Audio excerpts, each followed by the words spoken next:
G. Ahir, not present. Question number 345, Dr. Murli Manohar Joshi. प्रश्न संख्या 345. Answer is laid on the table of the House. Yes. Please maintain order in the House. महोदय, मंत्री महोदय ने जो उत्तर दिया है उससे ये बात साफ नहीं होती कि ये जो प्याज का निर्यात किया जा रहा है इसकी क्या नीति है। आखिर प्याज के दाम इतने बढ़ते चले जा रहे हैं और आप प्याज निर्यात भी करते चले जा रहे हैं। आपने खुद ही कहा है कि नवंबर तक 9.14 लाख मीटर टन आपने प्याज का निर्यात किया है और आंकड़े जो सही जुटाए जाएं तो शायद ये 12 लाख मीट्रिक टन के बराबर गया है। अब सवाल यह है कि एक तरफ आप प्याज निरंतर निर्यात कर रहे हैं, ये सारे साल भर निर्यात हुआ है, नवंबर तक के आपने आंकड़े दिए, और प्याज के दाम यहाँ बढ़ रहे हैं। तो मैं ये जानना चाहता हूं कि अगर आपको ये अंदाज है कि प्याज का एक घरेलू बाजार भी है और प्याज का एक अंतर्राष्ट्रीय बाजार भी है, तो प्याज के उत्पादन के लिए आपकी तरफ से क्या इंसेंटिव्स होंगे कि ये हमारे देश में प्याज की कीमतें कम रहे, उत्पादन बढ़े, किसान को ज्यादा पैसा मिले, या लोग प्याज के आंसू रोते ही रहेंगे?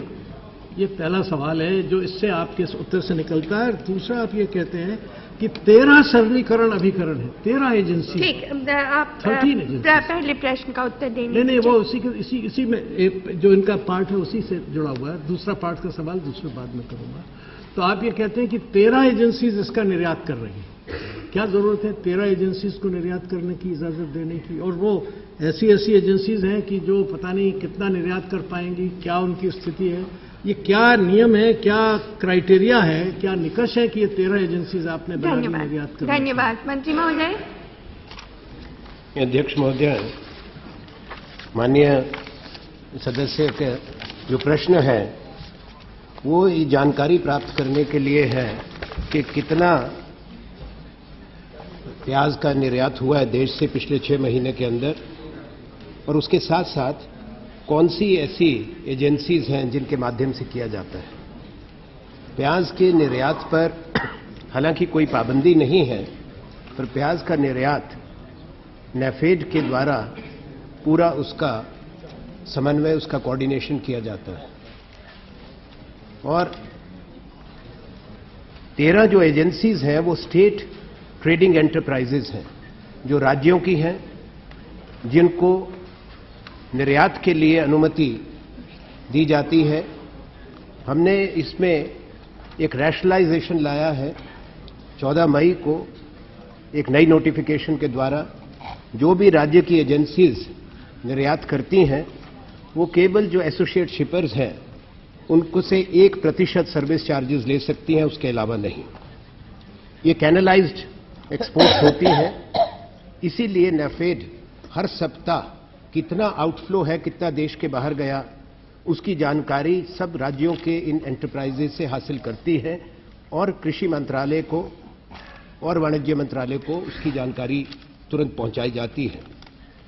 इस साल 6 महीने के अंदर, जैसा प्रश्न के उत्तर में कहा गया, 9 लाख मीट्रिक टन से ज्यादा निर्यात हुआ है। जहां तक मूल्य की बात है और उपलब्धि की, ये बुनियादी बात है। मैंने स्पष्ट किया माननीय सदस्य को अपने उत्तर में कि जितना पिछले साल प्याज का उत्पादन भारत के अंदर था 76 लाख मीट्रिक टन से ज्यादा, इस साल भी उत्पादन उतना ही है।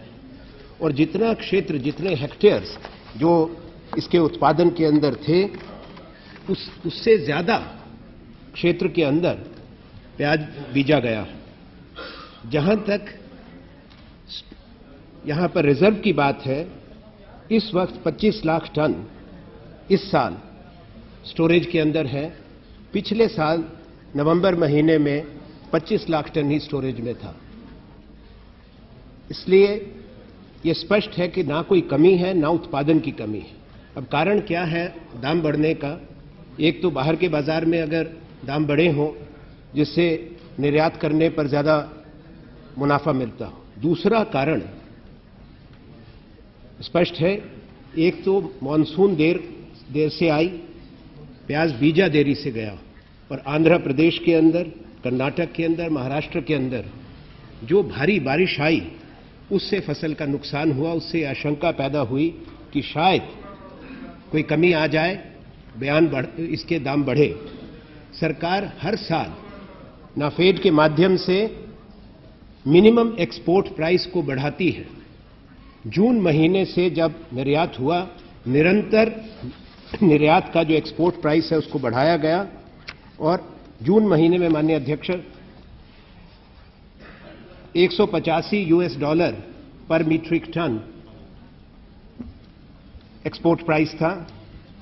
वो अगस्त महीने में 205 कर दिया गया, 1 सितंबर को फिर बढ़ाकर $215 कर दिया गया, और 6 अक्टूबर को $300, 1 दिसंबर को $450 प्रति मीट्रिक टन, जो एक डेटरेंट प्राइस है, कर दिया गया ताकि कोई कमी ना आए।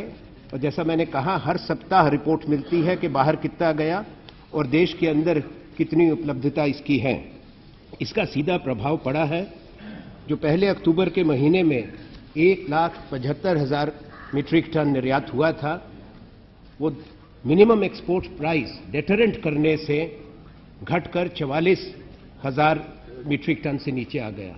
साथ साथ जैसे स्थिति स्पष्ट हुई उपलब्धता की, नासिक के अंदर मंडी के भी दाम में कमी आई है। पहले जो 1250 रुपया था पर मीट्रिक टन, अक्टूबर महीने में वो 900 रुपया गिरकर आ गया है, और दिल्ली के अंदर भी 1500 रुपये से घटकर 1280 रुपये हो गया। आपका दूसरा प्रश्न ये है कि गत वर्ष जितनी उत्पाद हुई थी उतनी इस बार, ये तो स्पष्ट है। आपके स्टॉक में भी पर्याप्त, लेकिन उसके बाद भी दाम बढ़ते गए। और अगर आप ये कह रहे हैं कि अंतर्राष्ट्रीय बाजार में आपको अधिक मुनाफा मिल रहा था लोगों को, तो वो आपने घटा दिया एक्सपोर्ट की प्राइस को पर अंकुश लगाकर। लेकिन उसके बाद आप देख रहे हैं कि जो कीमत बढ़ी, मतलब पिछले साल से इस बार की तुलना करेंगे ना, तो वो तो कीमत बहुत ज्यादा है, ड्योढ़ी दुगनी गई है। तो प्याज के निर्यात पर अंकुश लगाने के बावजूद और उतनी ही मात्रा में उत्पाद होने के बावजूद, उतनी ही मात्रा में क्षेत्रफल में बीजे जाने के बावजूद, और आज भी स्टॉक में उतना ही मौजूद होने के बावजूद प्याज के आंसू से जनता रो रही है। प्याज के दाम तो जिस रफ्तार, हम दोनों वर्षों की तुलना करें, आप पिछले वर्ष की और इस वर्ष की तुलना कर रहे हैं तो भी, और बाजार भाव की तुलना करें तो भी, दिसंबर की बात को छोड़ के निरंतर दाम बढ़े हैं, और पिछले वर्ष की तुलना में ज्यादा दाम आज भी हैं। ये क्यों है? ये ऐसा लगता है कि आपकी या तो निर्यात नीति गलत है, या आपके आंकड़े गलत हैं, या कहीं न कहीं कुछ ऐसा खेल हो रहा है कि जो आपके नियंत्रण के बाहर है। हम ये जानना चाहेंगे कि क्या आप इस प्रकार का प्रबंध करेंगे कि दिसंबर के महीने में या जनवरी के महीने में प्याज का दाम उतना ही आ जाएगा जितना गत वर्ष था? माननीय अध्यक्ष जी, मैं आपके माध्यम से ये बात सदन को बताना चाहता हूं। माननीय जोशी जी का प्रश्न प्याज की उपलब्धता के बारे में है कि देश के अंदर कितनी उपलब्धता है, कितना देश के बाहर भेजा गया, और क्या बाहर निर्यात करने के कारण देश के अंदर कोई कमी आई है, जो भाग सी है प्रश्न का, और उसके साथ क्या सरकार इसके बारे में कदम उठा रही है दुरुस्तगी लाने के लिए, करेक्टिव स्टेप्स। मैंने इन चारों प्रश्नों का उत्तर विस्तार से दिया है। एक मिनट, वो उत्तर दे रहे हैं की बात में वो उत्तर दे रहे हैं जोशी जी, जोशी जी वो उत्तर दे रहे हैं। प्रश्न का उत्तर, हाँ, प्याज का दाम नियंत्रित कैसे करेंगे? उत्तर देने दीजिए उनको। देखिए माननीय अध्यक्ष जी, जोशी जी एक वरिष्ठ सदस्य हैं। दाम, जहां तक दाम है, दाम की चिंता सरकार को रहती है। ये भी सही है कि जो कीमतें बढ़ी हैं उस पे सरकार समय समय पर इस पे जो संबंधित मंत्रालय है, एग्रीकल्चर, कंज्यूमर अफेयर्स, वो उसको देखता रहता है। मुझसे प्रश्न वाणिज्य विभाग से संबंधित है, वो निर्यात और देश के अंदर क्या उपलब्धता है और कितना मिनिमम एक्सपोर्ट प्राइस है। मैंने ये स्पष्ट कर दिया कि देश के अंदर जो अवेलेबिलिटी है वो पूरी है, कोई कमी नहीं है। स्टोरेज में कोई कमी नहीं है।